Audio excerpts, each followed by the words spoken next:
Hello नमस्कार दोस्तों, 30 minute GS में आपका एक बार फिर से बहुत बहुत स्वागत है।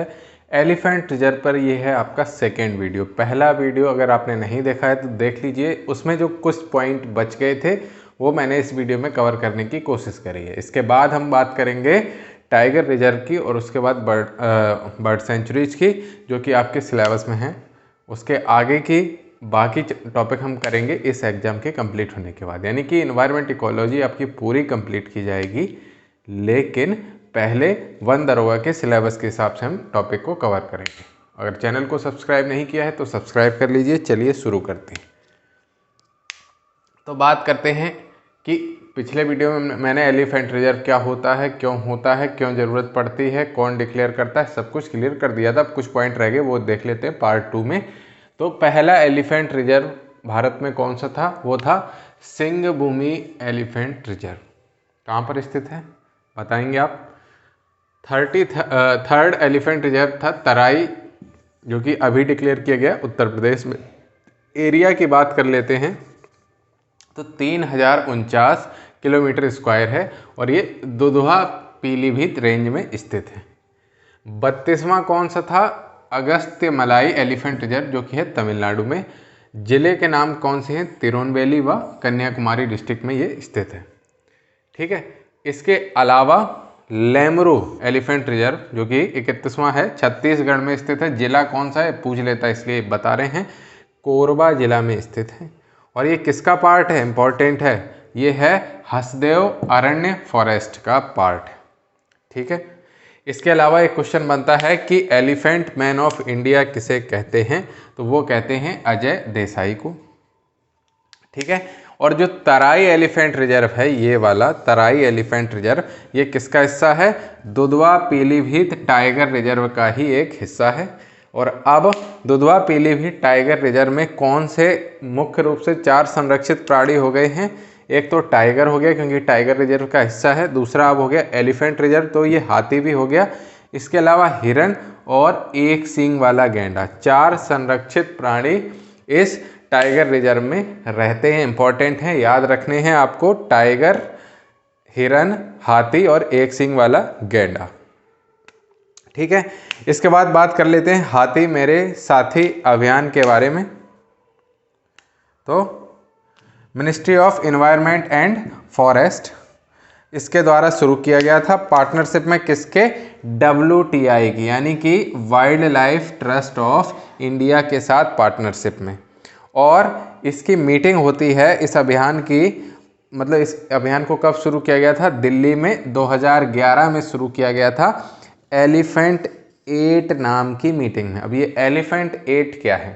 तो एलिफेंट 8 उन 8 देशों का समूह था जिन्होंने इस मीटिंग में भाग लिया था। हाथी मेरे साथी अभियान शुरू किया गया था दिल्ली में सन, याद रखना, 2011 में। और कौन सी मीटिंग का नाम क्या था? एलिफेंट 8 नाम की मीटिंग थी। उसमें कौन कौन से देश हैं ये पूछ लेता है। E8 कंट्रीज बोलते हैं उनको। इंडिया है, बोत्सवाना है, कांगो है, इंडोनेशिया है, केन्या है, श्रीलंका है, तंजानिया है और थाईलैंड है। अब आते हैं इधर। तो एलिफेंट रिजर्व तमिलनाडु और असम में, ये भी पूछ सकते हैं सबसे ज़्यादा एलिफेंट रिजर्व कहाँ पर हैं? तो तमिलनाडु और असम में हैं। कौन कितने कितने? 5 एलिफेंट रिजर्व हैं। इसके बाद आता है सबसे ज़्यादा एलिफेंट रिजर्व, तो केरल में 4 एलिफेंट रिजर्व हैं और उड़ीसा में 3 एलिफेंट रिजर्व हैं। वेस्ट बंगाल, उत्तर प्रदेश, छत्तीसगढ़ और नागालैंड में 2-2 एलिफेंट रिजर्व हैं। अरुणाचल प्रदेश में भी 2 एलिफेंट रिजर्व हैं। एलिफेंट रिजर्व कितने हैं वो मैंने वीडियो में आपको बता के पहले ही अपलोड कर दिया है।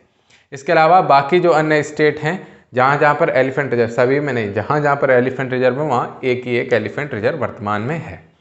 इससे ज़्यादा इंपॉर्टेंट क्वेश्चन ये है, हाथियों की संख्या का क्रम, कि कहाँ पर हाथियों की सर्वाधिक संख्या पाई जाती है।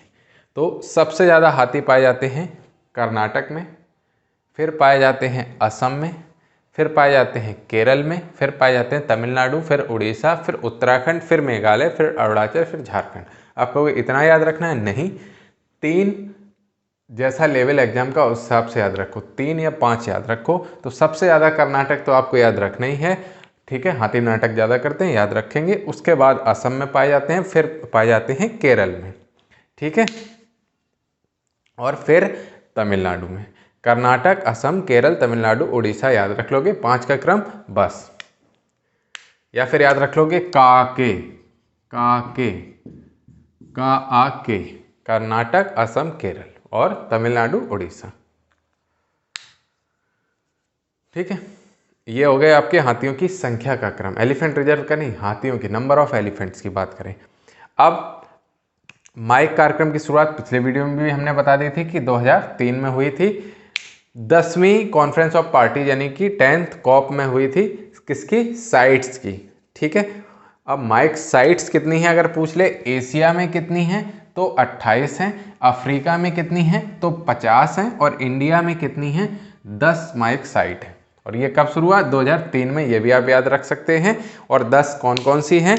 चिरांग दीपू, दिहिंग पटकाई, ईस्टर्न द्वार, देवमाला, गारो हिल्स, मयूरभंज, शिवालिक, मैसूर, नीलगिरी और वायनाड।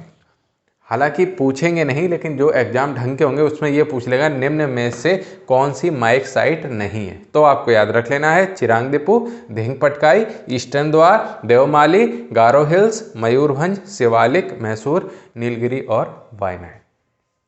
ठीक है, और बाकी आपको यही पता है सबसे ज़्यादा तमिलनाडु, असम में 5 एलिफेंट रिजर्व है। सेकेंड नंबर पर केरला है, या कह सकते हैं थर्ड नंबर पर केरला है। फिर उड़ीसा है, उसमें 3 एलिफेंट रिजर्व हैं। वेस्ट बंगाल, यूपी, छत्तीसगढ़, नागालैंड, अरुणाचल प्रदेश में 2-2 एलिफेंट रिजर्व। हाथी की संख्या की बात करें तो याद रखेंगे काके यानी कर्नाटक, असम, केरल, फिर तमिलनाडु, फिर उड़ीसा, बस 5 याद रख लेना है। और elephant man of India Ajay Desai याद रख लेना है। हाथी मेरे साथी अभियान ministry of environment and forest और किसके साथ पार्टनरशिप थी? WTI यानी कि wild life trust of India के साथ। कौन सी मीटिंग? एलिफेंट 8 मीटिंग में। शुरू कब होता है? 2011 याद रखना है। और E8 कंट्रीज कौन सी हैं? India, Botswana, Congo, Indonesia, Kenya, Sri Lanka, Tanzania और थाईलैंड। तो ये वीडियो यहीं पे समाप्त होता है। अगले वीडियो में हम बात करेंगे टाइगर रिजर्व्स के बारे में, इंपॉर्टेंट फैक्ट के बारे में, और एक उसका अलग वीडियो होगा कि कुल कितने टाइगर रिजर्व हैं मैप के हिसाब से। बस 2 वीडियो आ जाएंगे, उसमें कंप्लीट हो जाएगा। बहुत बहुत धन्यवाद।